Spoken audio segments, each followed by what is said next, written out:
우리가 믿는 하나님은 온 우주 만물을 창조하시고 다스리시는 하나님이시고 또 만왕의 왕이십니다. 그래서 우리가 하나님에 대한 바른 믿음을 가지게 되면 우리의 삶은 반드시 달라지게 됩니다.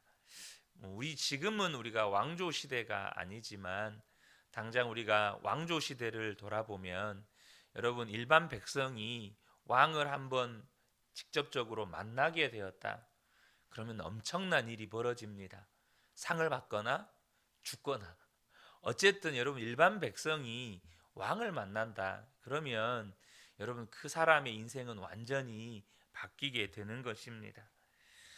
여러분 그 하물며 우리가 만왕의 왕이시고 창조주 하나님을 바르게 알고 바르게 믿고 또 그 하나님을 만나게 된다면 그것이 우리의 삶 전체를 바꾸게 되는 것입니다.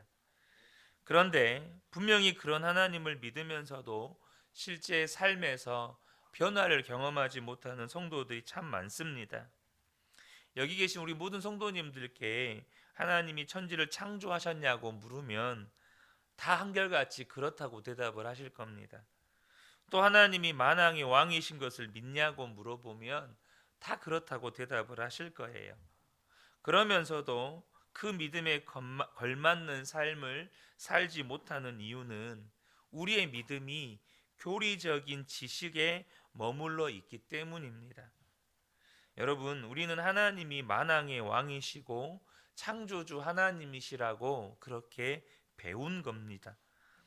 그래서 그렇게 믿는다고 하는 것이지 실제로 만왕의 왕이신 하나님을 만난 적이 없다는 거죠.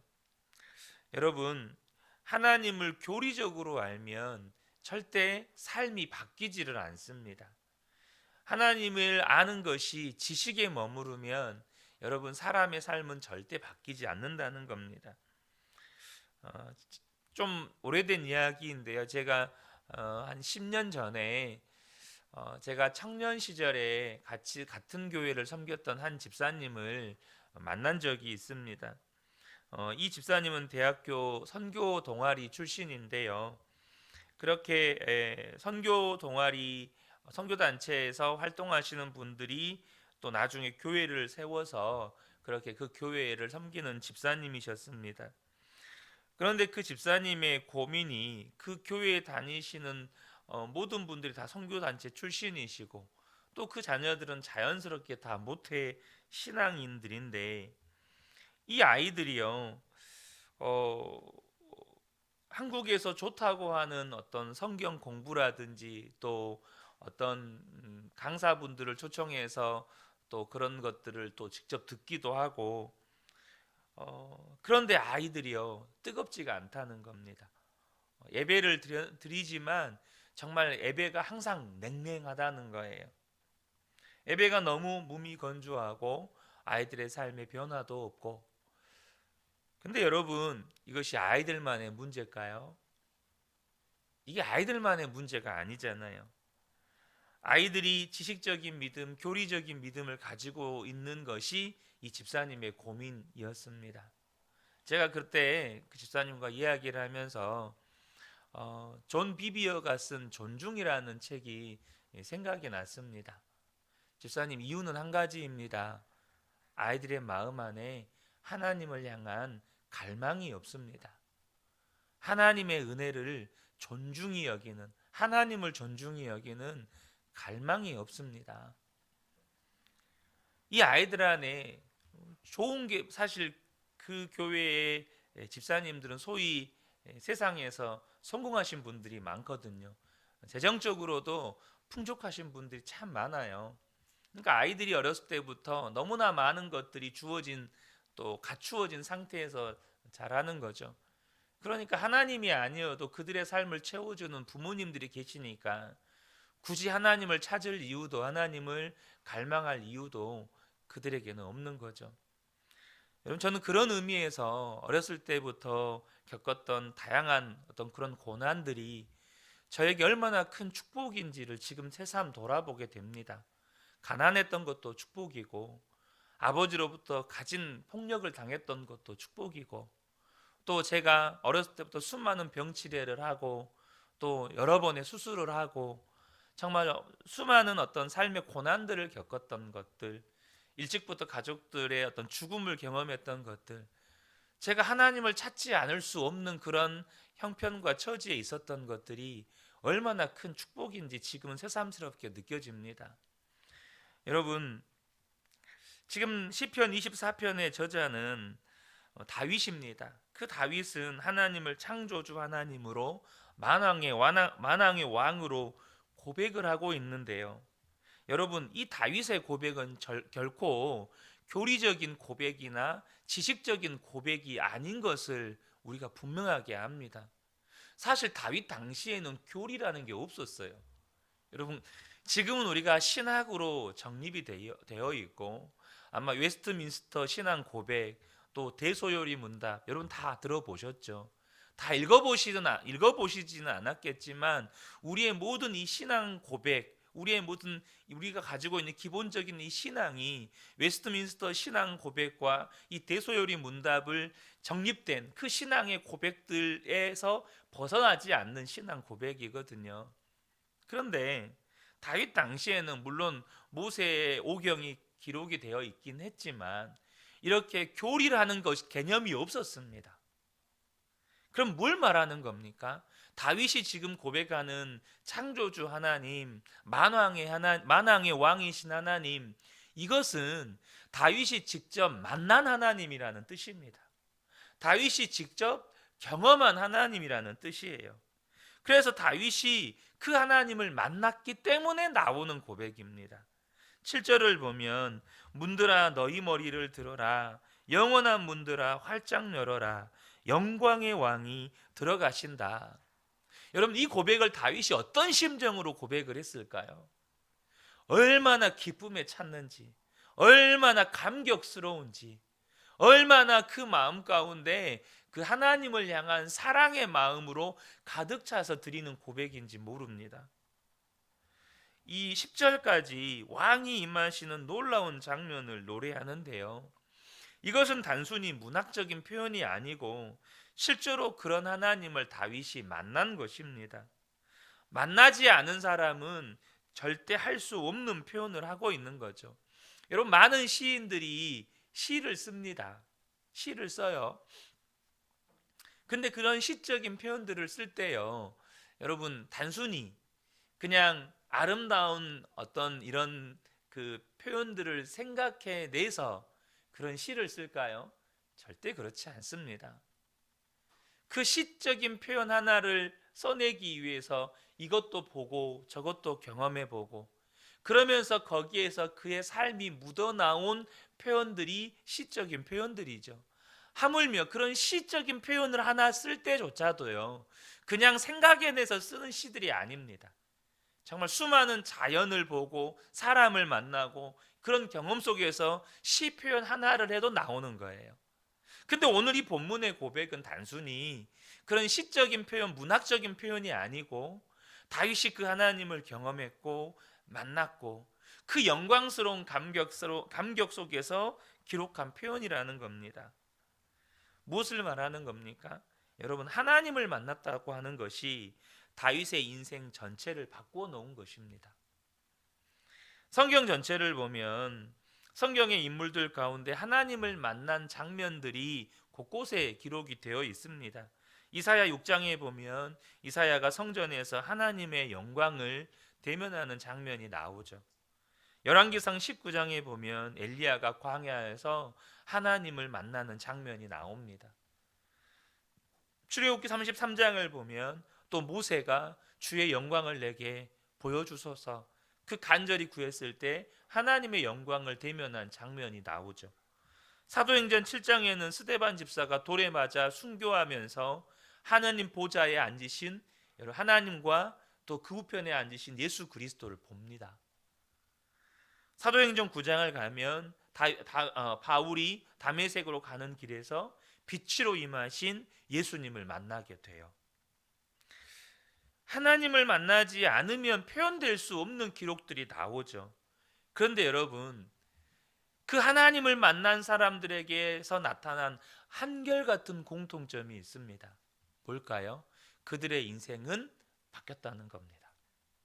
그들의 인생은 완전히 바뀌었다는 거예요. 물론 스데반은 죽기 직전에 하나님의 영광을 본 것이라 이것은 바뀌었다는 표현보다는 이미 스데반은 바뀌었죠. 이미 하나님을 만났기 때문에 스데반은 그런 인생을 살아갈 수 있었던 것이죠.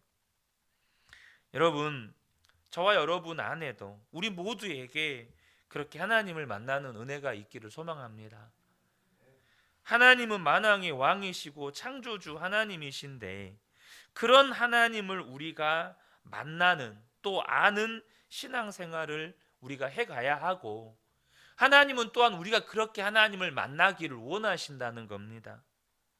이것이 우리에게 약속된 진정한 부흥이고, 또 그러면 우리의 삶은 반드시 변화가 된다는 겁니다. 이 성경학자들은요, 오늘 이 시편 24편을 이 하나님의 임재를 상징하는 하나님의 그 법궤, 여호와의 법궤가 예루살렘으로 다윗이 가지고 오다가 첫 번째는 그 실패를 하죠. 소들이 날뛰다가 우사가 법궤를 손으로 만지다가 그곳에서 죽지 않습니까? 그래서 오벳에돔의 집에다가 두었는데 그 후에 다시 이제 다윗이 이 법궤를 예루살렘 성으로 가지고 들어올 때, 그때 기록된 시로 추측을 합니다. 성경은 이 여호와의 법궤가 예루살렘에 들어올 때 다윗이 너무너무 기뻐했다라고 기록을 하고 있습니다. 사무엘하 6장 14절을 보면 다윗이 여호와 앞에서 힘을 다하여 춤을 추는데 그때에 다윗이 배 에봇을 입었더라. 그러니 하체가 입었더니, 이렇게 표현을 합니다. 근데 그곳에서 이 배 에봇을 입으면서 다윗이 얼마나 기뻤는지 막 춤을 추는 거예요. 그러니까 하체가 다 드러나게 되는 거죠. 여러분, 사람들이 볼 때요, 왕은 어떤 존재일까요? 굉장히 근엄하고 권위가 있고 함부로 범접할 수 없는, 그래서 뭐 우리가 조선시대에 보면 왕이 지나가면 백성들이 다 고개를 엎드려서 고개를 숙이잖아요. 고개를 들 수도 없어요. 여러분, 이스라엘이라고 뭐 다르겠어요? 왕은요, 범접할 수 없는 그런 권세를 가지고 있는 존재입니다. 그런데 그 왕이요, 다리 하체가 맨살이 다 드러날 만큼 껑충껑충 뛰면서 사람들이 보는 앞에서 막 춤을 추는 거예요. 여러분, 그 왕을 보면서 사람들이 왕이 좀 이상하시다, 그런 생각하지 않을까요? 왕이 지금 정상이 아니시다. 오죽했으면 여러분, 그 아내인 미갈조차도 왕을 비웃고 조롱했을 정도예요.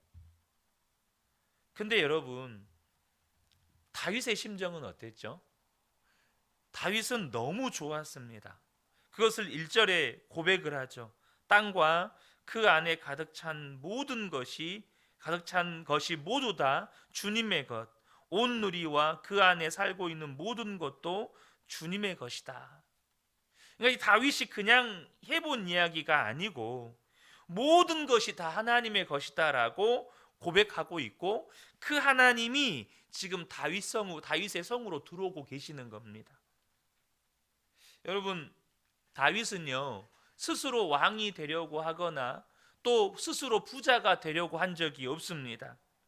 그런데 하나님께서 다윗을 왕이 되게 하셨고 또 다윗을 부자가 되게 하셨습니다. 다윗이 어느 정도 부자냐면요, 역대상 29장에 보면 솔로몬이 성전을 건축하지만 역대상의 29장에 이미 다윗이 솔로몬이 성전을 건축할 수 있는 모든 준비를 끝내놓을 때 다윗이 개인적으로, 다윗 왕이 하나님께 헌금을 드립니다. 근데 그 헌금이 어느 정도냐면 금으로 3,000달란트, 은으로 7,000달란트로 헌금을 했다고 그래요. 여러분, 이 금 3,000달란트는요, 지금의 돈으로 따지면 대략 2조 원에서 3조 원 되는 금액입니다. 한 개인이요, 하나님께 2, 3조 원에 되는 돈을 헌금으로 드렸어요. 금만 따진 겁니다. 금만. 여러분, 그만한 부를 얻은 것도 대단한 일이지만 그만한 돈을 하나님 앞에 그것도 순전한 기쁨으로 드렸다는 것도 여러분, 이건 대단한 일입니다. 어떻게 그렇게 드릴 수 있죠? 모든 것이 하나님의 것이라는 것을 아는 사람만 드릴 수 있는 겁니다. 그러니까 지금 1절에 방금 고백했던 땅과 하늘과 그 안에 속한 모든 것이 다 하나님의 것입니다 라고 하는 이 고백은 교리적인 고백일까요? 그 하나님을 만났고 알았기 때문에 드릴 수 있는 고백일까요? 다윗의 삶이 그것을 증명해 줍니다. 땅과 하늘과 그 안에 속한 모든 것이 하나님의 것이기 때문에 하나님께 그 모든 것을 드리는 것이 다윗에게는 기쁨인 거예요. 사랑하는 성도 여러분, 만왕의 왕이신 하나님, 천지를 지으신 하나님께 드리는 것이 기쁨일 수 있는 사람은 그 만왕의 왕이신 하나님, 창조주 하나님을 만난 사람인 겁니다. 저와 여러분이 그런 하나님을 바로 알게 되고 만나가게 되기를 축복합니다. 그러면 누가 그런 하나님을 만날 수 있습니까? 3절에 보면 다윗이 이런 질문을 합니다.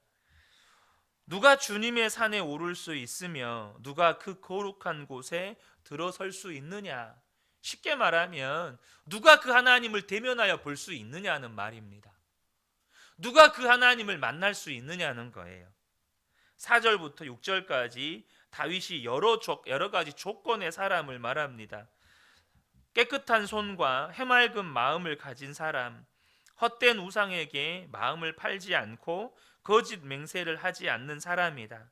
그런 사람은 주님께서 주시는 복을 받고 그를 구원하신 하나님께로부터 의롭다고 인정을 받을 사람이다. 그런 사람은 주님을 찾는 사람이요 야곱의 하나님의 얼굴을 사모하는 사람이다. 그러니까 깨끗한 손, 해맑은 마음, 헛된 우상에게 마음을 팔지 않고 거짓 맹세를 하지 않고 하나님으로부터 의롭다고 인정을 받고 주님의 얼굴을 찾고 야곱의 하나님의 얼굴을 사모하는 사람. 다양하게 표현되어 있지만요, 여러분, 이 사람을 한 문장으로 요약할 수 있습니다. 그것은 뭘까요? 물과 성령으로 마음이 완전히 거듭난 사람입니다.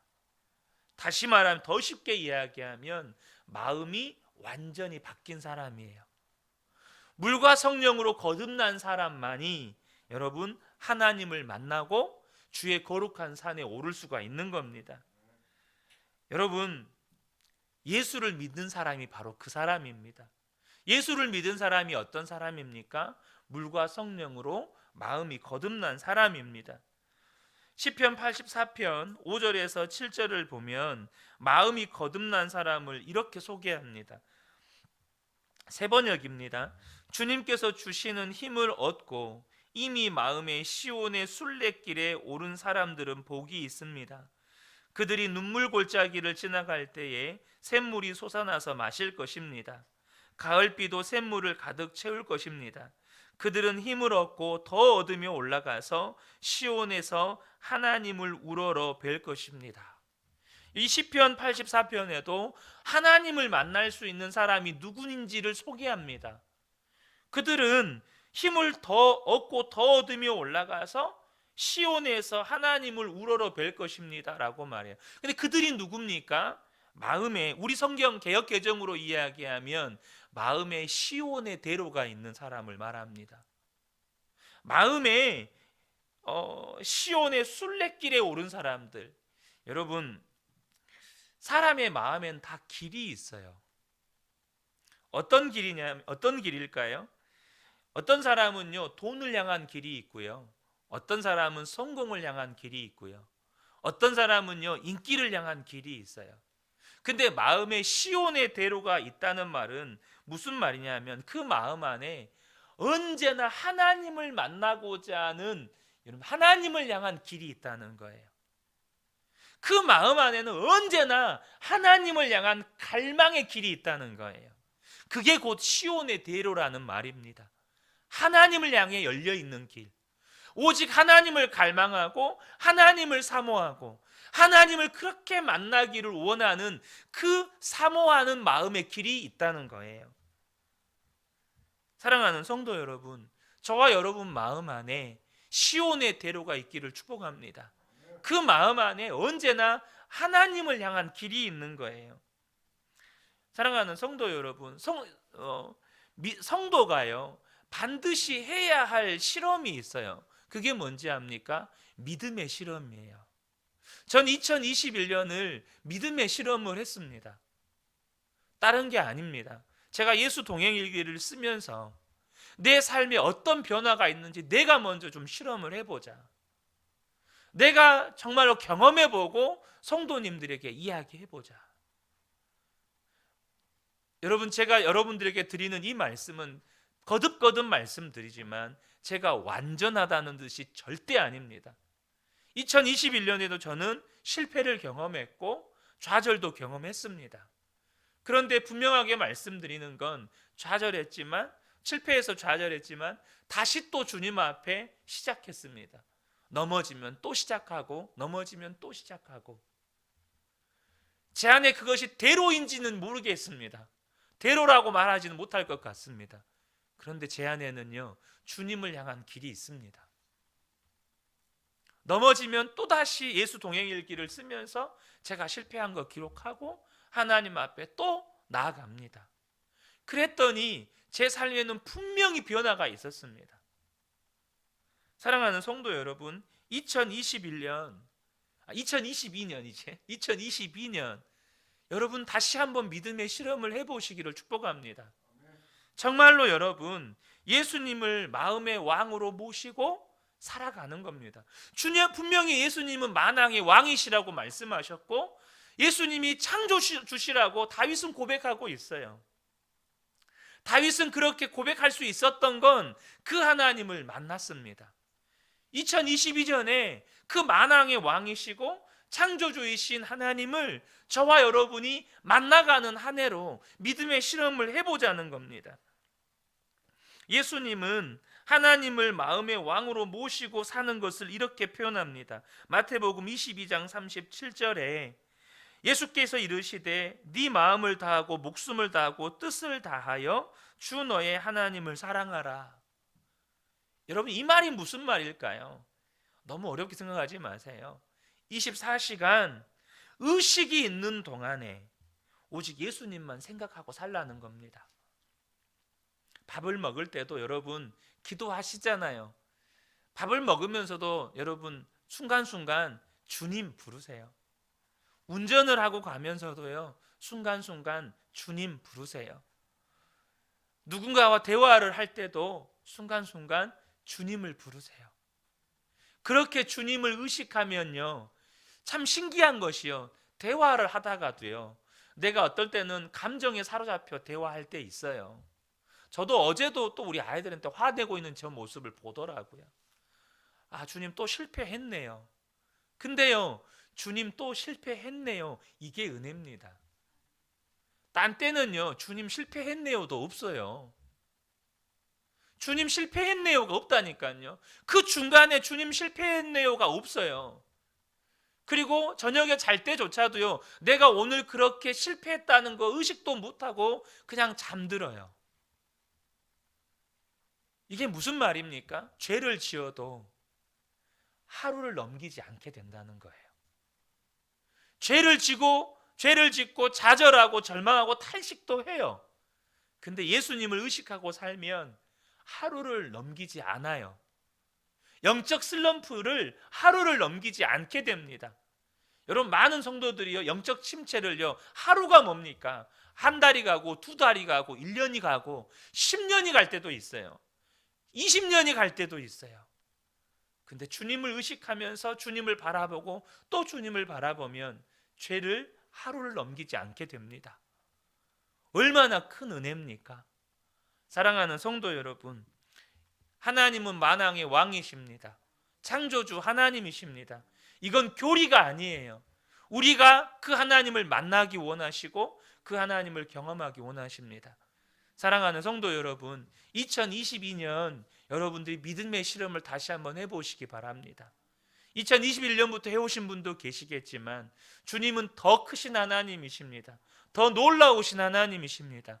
그 하나님을 만나고 경험하고 우리의 삶이 변화되고, 그래서 우리 가정도 변화하고 교회도 변화하고 우리가 살아가는 삶의 현장이 하나님의 나라가 되는 것이 하나님의 뜻이고 계획입니다. 이 새벽에 함께 예배한 우리 모든 성도님들께 이 은혜가 충만하게 임하시기를 예수님의 이름으로 축복합니다.